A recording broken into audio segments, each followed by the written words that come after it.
Hi friends! So today I want to make some crepe paper rosettes or streamer rosettes, however you want to say it. Now I've tried a couple different techniques and I have 3 that work really well for me, so I want to share with you. So the first technique, I'm going to use a sewing needle and thread to make my rosette. And what I do is I just take some crepe paper, I take usually metallic thread. I like to use these two. I find that metallic thread just glides through the paper more easily for me, so that's what I use.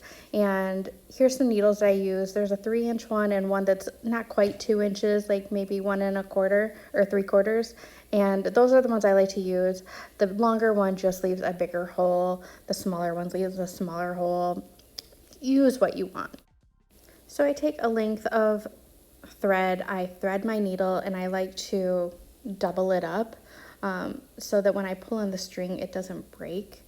I find that this works best for me. You can do single thread, but again, I just like to line it up, tie a knot in it, and thread my needle that way. I do like to double knot it, sometimes triple knot it, just so that I know that it won't pull through the crepe paper when I'm threading it. So you want to take a length of crepe paper. I usually do between 12 and 18 inches, depending on how fluffy your rosette is. This is 15 inches. So I just take that, and when I go to do my stitching, the first little bit, I just kind of fold over, just so that where the knot is and where that first stitch is a little thicker, so that the thread won't pull all the way through.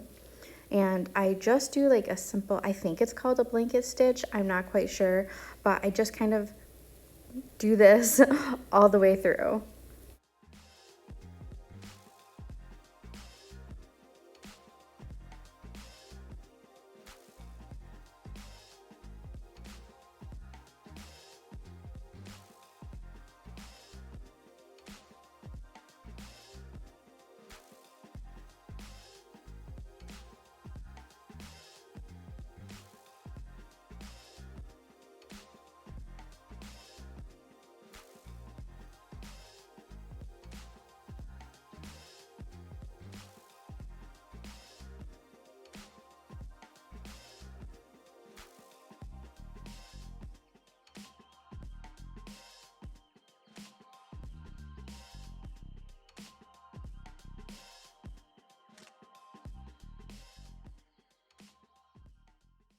Now that you have your stitching done, you want to pull the length of paper down your thread. Cut off the thread and keep pulling and kind of scrunch it up, and take the 2 ends, and I usually tie a double to triple knot in the thread.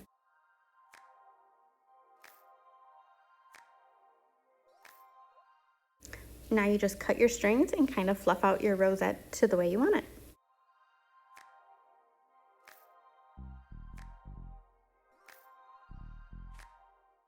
So I'm going to do another rosette in the same way by cutting my strip of crepe paper, but this time I'm going to fold it, not quite in half, but into like a quarter of the way up, so it kind of overlaps a little, so it looks like you have a double layered rosette in the end.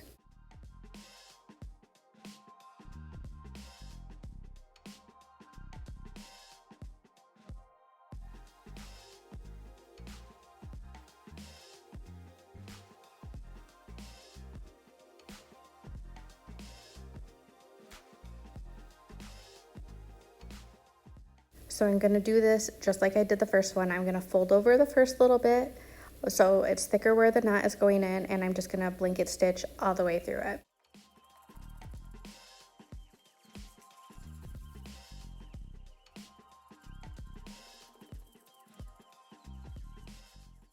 I'm going to show you what happens when you make a mistake. So I was pulling the paper through the needle, and I let go, and as you can see, it unraveled, but you can still put the needle through the holes that you had already had. It just takes a little bit longer, but it's okay if it does unravel as you're pulling the crepe paper down the string, or if you let go and it unfolds over the needle.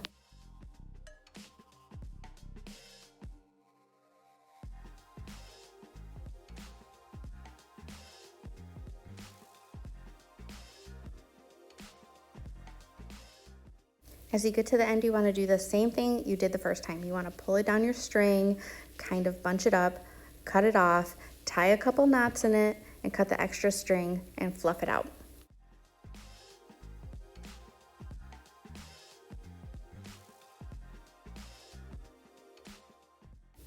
So the more crepe paper you use, the fluffier it gets. Like this one was, I think, about 18 inches, where the other one was about 15. So you can manipulate the ruffles to kind of go the way you want with your fingernail. You can also make a smaller one by folding the crepe paper all the way in half, and you get a fluffier, smaller rosette. So here's a large one that I did, but I doubled up the crepe paper, and you can fluff them out and they look more like flowers. So you can double layer the large ones too, depending on how thick you want the rosette to look. Okay, so the next one I'm going to show you is like the typical way, or the original way I learned how to do them, and that's just by using a stapler. So you take your crepe paper, I leave it on the roll, I like to fold over the first little bit, and I just kind of pull the crepe paper out like an inch, 3/4 of an inch, and kind of tuck it in and kind of create this fold. Now you want to make sure that you're holding that paper in your fingers and kind of like pinching it so that it remains in the center, and you're kind of going around but gathering it in the middle. If that makes sense to make a circle. You're going to continue to keep going. If you feel like your circles looking a little wonky, you can kind of pull it out if you loosen up the pressure on your pinched fingers. And about halfway through, I like to put a staple in, just because my fingers feel like they're getting weak. Like I have a hard time holding that much paper in them. So about halfway through, I like to put one staple in just to help me hold the crepe paper, and I continue to go around my circle.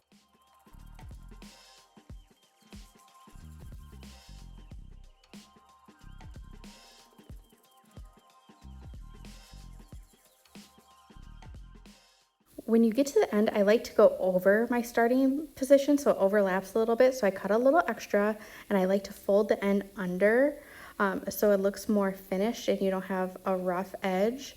And I put 3 more staples in, usually in a triangular position, and that's how I leave it. You can put a circle in there, like a paper circle, to cover up the staples, but I'm usually putting embellishments on mine.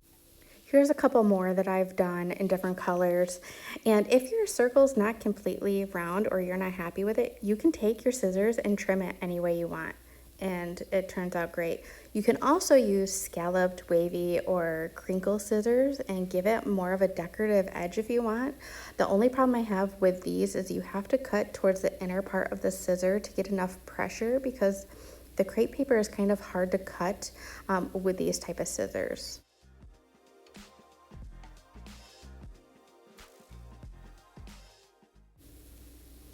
So these turn out so cute. Of course, they're never going to be perfect. I mean, you can keep trying, but this is one I did with the wavy scissors. That one's probably my favorite pattern to use, but I just love these.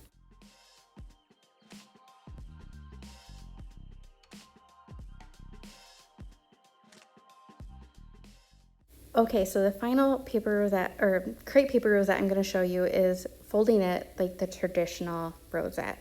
So I like to take my crepe paper and I take a good length of it, usually just kind of like you would a paper rosette. I think I did 12 to 15 inches of the paper, and I take 2 strips of it and I double it up. Okay, so you're going to line your 2 pieces of paper up, and you're going to start accordion folding it like you would a normal paper rosette.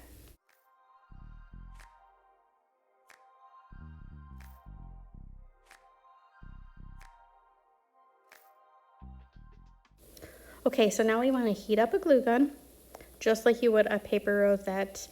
You could use regular glue, but hot glue is a lot faster. So you're going to want to take your rosette, and you're going to do just a dot or a little line of hot glue in between the 2 layers on each side, so that the 2 layers stick together.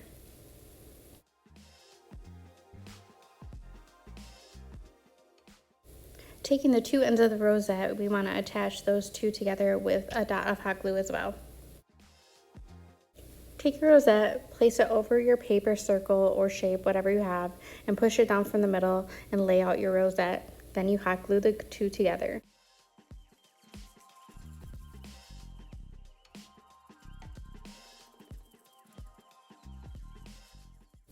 If your rosette is not perfect, just like before, you can take scissors and trim around it to make it more of a perfect circle if you wish.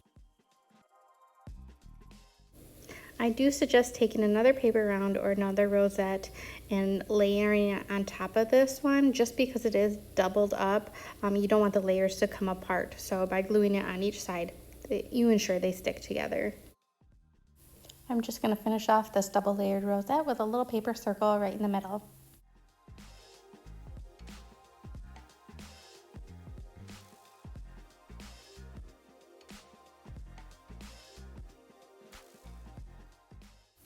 Now that you have your rosettes done, you can decorate them with embellishments and other things. Here's a few that I've done. On a couple of them, I've also done a couple layers of tulle to give it a little bit more of a dimension. But they're so versatile, they're so cute. You can do so many things with them. If you guys have any questions, let me know. I'll see you next time. Bye.